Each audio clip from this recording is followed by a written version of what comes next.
Welcome to another good episode of Chai with Salesians or Tea with Salesians. Let's raise up our cups and say cheers. Sister, father, Yeah. cheers. My dear friends, cheers. Cheers. Lovely. Okay, without further ado, what we'll do is we'll take up, I think Father Leon has told everyone to get a pencil and paper, correct? So what you're supposed to do this time, I'm going to give you 5 minutes. It is 5:03 right now. By 5:08, we stop the exercise. Okay, so I'm giving you 5 minutes. Take your pencil, take your paper, and sketch out a drawing about healing the world. The topic for your drawing is healing the world or heal the world. Anything, you can draw anything. Heal the world, that's your topic. The best, the best sketch, the best sketch gets a prize from our very famous Father Leon Cruz Ratinam. Okay, so your time starts now. Okay, today, as we have the theme, Heal the World, it's good to know what's going on in the church. So, the first talk for today is titled as Catechesis of Pope Francis on Heal the World. These days, Pope Francis is speaking about this special catechesis called Heal the World. And we have with us Sheldon D'Souza. Sheldon is a working professional. He's also a good friend of the Salesians, and he will be presenting to us the Catechesis of Pope Francis on Heal the World. Sheldon? Hello. So yeah, uh, I've been a follower of the papacy since the time of Saint John Paul II, and Benedict and now Francis. Now Francis gives his weekly audience every Wednesday at Saint Peter's Square or Saint Paul's Audience Hall, and every month or so there's always a theme that he goes by. So up till July, so April, May, June, July, he was talking about prayer, and now he's started talking about the pandemic, and the theme that he has chosen is heal the world. So when he starts he started on August the 5th, the first catechesis that he started speaking about this topic. He started about the pandemic and what it has exposed us to. So it has exposed our vulnerability, so our weaknesses, uh, not just physical, it's mental, it's emotional, it's spiritual. We get frustrated to the extent that sometimes even we ask God, why is this happening to us? Especially the ones who have lost their livelihoods, lost their jobs. It's very disheartening and very it just puts us down. And the pandemic is also, it's kind of, in a very funny way, it has hit our society, or our socializing, that we have this interconnectedness that we have. I mean, even Ebola, which was up till 2010 11ish, which was in West Africa, didn't hamper the world so much as this particular disease that has done, and the contagion, how badly it has hit us. Now, when you look at disease, and I'm now inserting a little bit of religion now that we have in this. So, disease, what it does is it cuts us off from society, and any disease, not just contagious ones, even the non-contagious disease, it cuts us off from society. You're always stuck at home, you're stuck in your bedroom, you are not just interacting with family and friends. It even goes to the extent you cannot even partake in worship. So if you look at the Bible, and you look at Numbers, Exodus, Numbers, Deuteronomy, and Leviticus, the time when the Israelites were spending in the desert, the ones who were especially suffering from a disease like leprosy, they were asked to stay outside the camp. They could not just stay with their own family and their tribe, and they could not even partake in the worship at the tabernacle. So you're cut off from everything. So you're cut off from man, you're cut off from God. And in this time, so the pandemic also has put us in a similar situation. So what the Holy Father is saying is, when we're looking for healing, of this disease, the best healer that we have, the world has ever known for more than 2000 years, is Jesus. So he says, look at Jesus. And if you look at the Gospels, Matthew, Mark, Luke, and John, more actually the first three, you'll see Jesus doing a lot of healing. It's more like as if that's his primary role, that's his primary function. He goes around healing people from one end of Israel to the other. He goes north, he's healing. He goes south, he's healing. He goes west and east, he's healing. Every time people are rushing to him to heal, it's more like as if they want that rather than whatever he's teaching. And the Pope is, since in this liturgical tradition that we have in this liturgical year, we are looking at the Gospel of Matthew.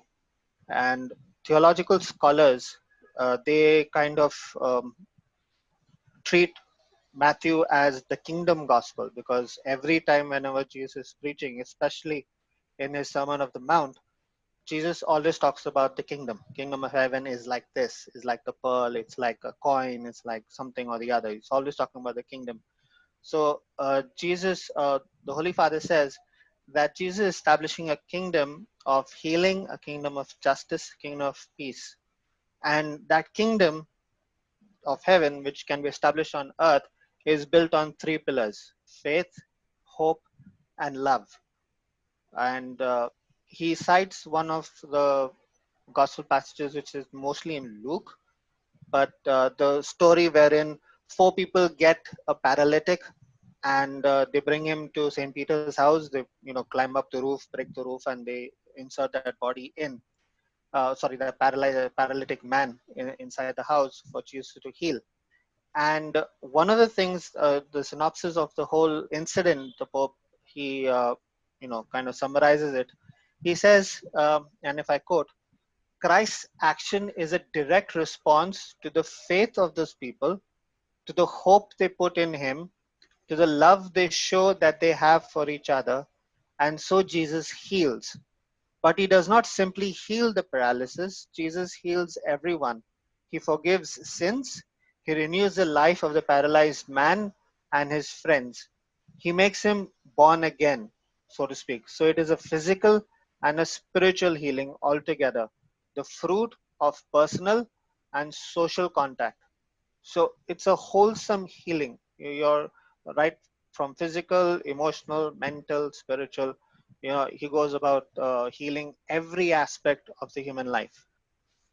And lastly, I would want to connect is from Rome to India and into this forum, which is a Salesian forum. And Don Bosco has been, you know, a friend of the Pope, so to speak. One of his uh, principles has been always to, be loyal and obedient to the Holy See, or to the Holy Father, actually. So if you look at Don Bosco's life, uh, he's also followed the similar principle, more concentrated on the youth, because obviously if you want to fix something that's gone wrong, this is the age group that you would normally be looking at, the young people who can shape the future. And if you look at the characteristics of all the young people, they were mostly poor, they're abandoned, they're clueless, some at the age of 40 also, they are also clueless, and they're distracted. So he would go out and bring them in, and it was some kind of a healing process. You look at Mickey Magone, one of the famous children in Don Bosco's oratory. He was a brat, so to speak. And once he encounters Don Bosco, once he starts living in his oratory, his whole life is changed. Um, I can't pick up any other. Mickey Magone seems to be my first guy to look for. So, and in our own modern day living, when you interact with the Salesians, you see how the youth are transformed, and they take their life in a totally different direction from what they were before. So that's pretty much I wanted to connect the Salesians with what the Holy Father has been teaching over the last 3 Wednesdays actually.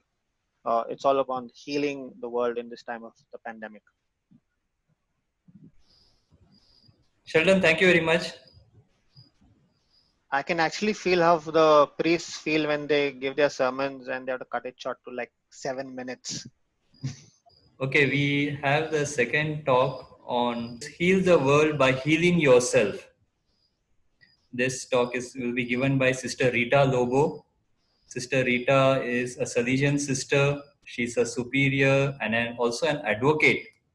Yeah, she has also a lot of experience working with the youth. Sister Rita? Okay. I'm going to give you some simple stuff today. So don't expect some complicated theory. What I'm going to share is my personal experience in this process of healing. I'm sure we all want to participate in healing the world. We have the great desire to create an ideal world where everyone is healthy, happy, and free from suffering. Yes, wherever we are, whatever we do, we can all heal the world. I'm sure each of us here is doing our bit in this venture. I'm going to focus on just 6 points. The first point, you want to heal the world, first heal yourself. In our desire to heal the world, the normal tendency for us is to look around us, find out what's wrong with the world, and then try to fix it. But according to me, the most effective way is to start within ourselves. We can heal the world if we first start with our own individual healing. One who is hurt within usually hurts others. So when we heal a part in ourselves, we also heal that part in the world. So if each of us takes time to heal ourselves, that much of the world will be healed. The practice of forgiveness is our most important contribution to the healing world. A few days ago, a speaker was narrating his experience. A participant who was hurting within was asked to forgive his enemy. And the participant told him point blank, forgiveness is nonsense. Yes, for the world, forgiveness is nonsense. But for us, it is the most sensible thing to do for healing. Sometimes forgiving others is easier than forgiving yourself. I have known persons who are unable to forgive themselves for the mistakes they have committed. How could I do such a thing? I will never forgive myself, is what they say. So friends, if you want to heal the world, first learn to heal yourself. The second point, you want to heal the world, withhold judgment. We live in a world full of people who are constantly comparing each other and categorizing them. Everyone as better or worse, right or wrong. When we choose to withhold judgment and meet someone where they are, we heal one another. When we withhold judgment, something in the heart opens, and a superpower is created there, which opens within us the capacity to feel compassion. We realize that we never know someone's whole story. Many years back, I had an experience. I made a mistake, but my intention was not at all bad. That simple action of mine went viral, though that time we didn't have the mobile culture. It was through word of mouth. You know what happens when people pass news through word of mouth. It spread like wildfire in the entire campus, but with different versions. I felt everyone was looking at me with pink glasses, and I had no chance to explain myself. I felt horrible. When you are young, these things affect you a lot. because you are trying to make impressions on people. And that's what happened to me. Those were very difficult moments to balance. There were many students who were very fond of me in the campus. One of them was a student of standard 9th, whom I never gave any attention to. When everyone was judging me differently, this child refused to listen to the opinions of others and change her opinion about me, even though she had heard what had happened. She was ridiculed in public for that. She approached me as though nothing had happened, but with great compassion and love. That was the moment I understood what unconditional love is. And I will never forget that experience. We are still very good friends, and we celebrated 25 years of our friendship. Even today, I have no fear of being judged by that person. This is healing. This is the healing I'm talking about when you withhold judgment. Many people are so busy looking to be loved that they fail to look for where they can give love. Seek out opportunities to express your love.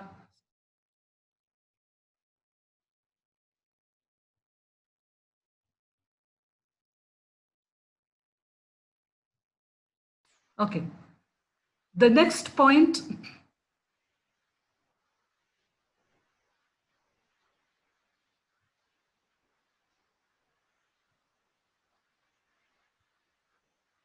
Okay, the third point is that I'm going to stress upon is random acts of kindness.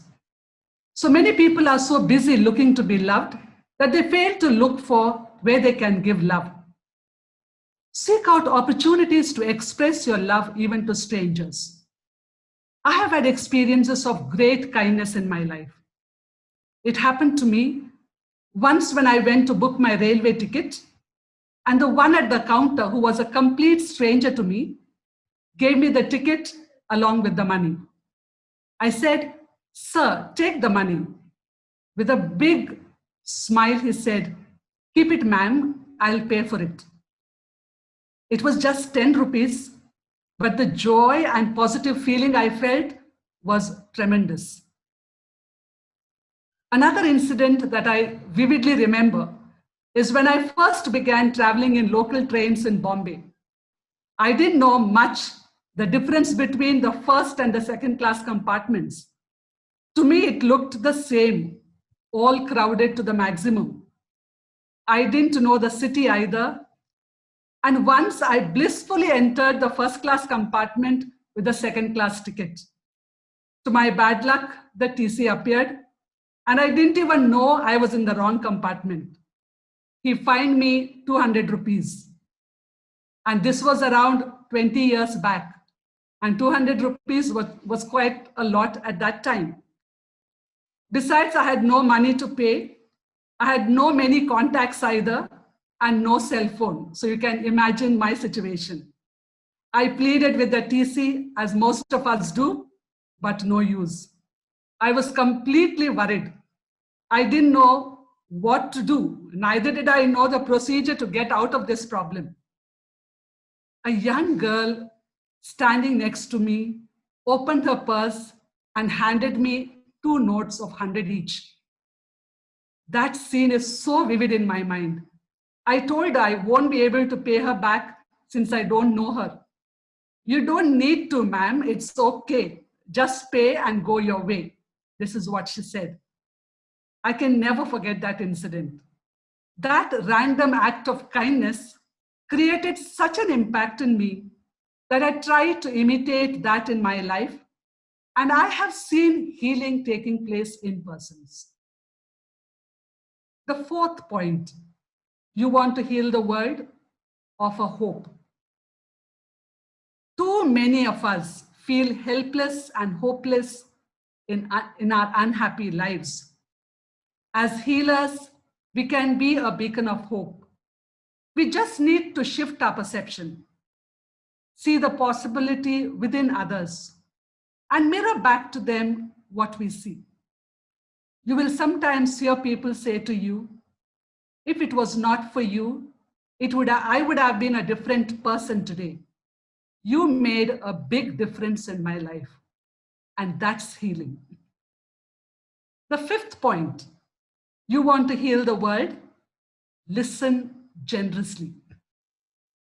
Most of us are so busy judging or figuring out advice we are going to give that we aren't even listening to one another. When we listen generously to someone without judgment or advice, you honor the person and this helps them heal. I remember once I listened to a person for 3 continuous hours without saying much. I was dead tired. But I heard the person say, I feel as though a heavy stone has been moved from my heart. I feel different and light. It is worth the trouble. That's healing. And the last point that I want to stress is you want to heal the world? Awaken your consciousness. Often we hurt ourselves by a negative self-talk. You know it better than anyone. I am not good enough. I am not pretty or handsome enough. I am not intelligent enough. I am not talented enough, etc., etc., etc., and the list goes on. Sometimes we feel guilty for the good and the bad that happens in life, and we blame others for our unhappiness. This happened to me also. I did my schooling in a vernacular medium and had developed leadership qualities then. But when I came into so-called the English setup, I was completely lost. I could not do much or express myself because of the language. A jabberer and a fighter like me, I did not speak for 3 months. I felt totally useless. It was very hurting. I felt I will never be able to speak even to a crowd of 10 people. But then I had to slowly break this thought. And today, people find it difficult to believe when I say I'm a student of vernacular medium. Another problem we face is our ego. In the above incident, my ego was hurt. When you make the shift from an ego-driven life to a soul-driven one, you raise your own quality. You raise your own quality of life, and this elevates the quality of the whole world. Your own personal and spiritual growth, accepting your blind spots, listening to your inner voice heals you, and it heals the world.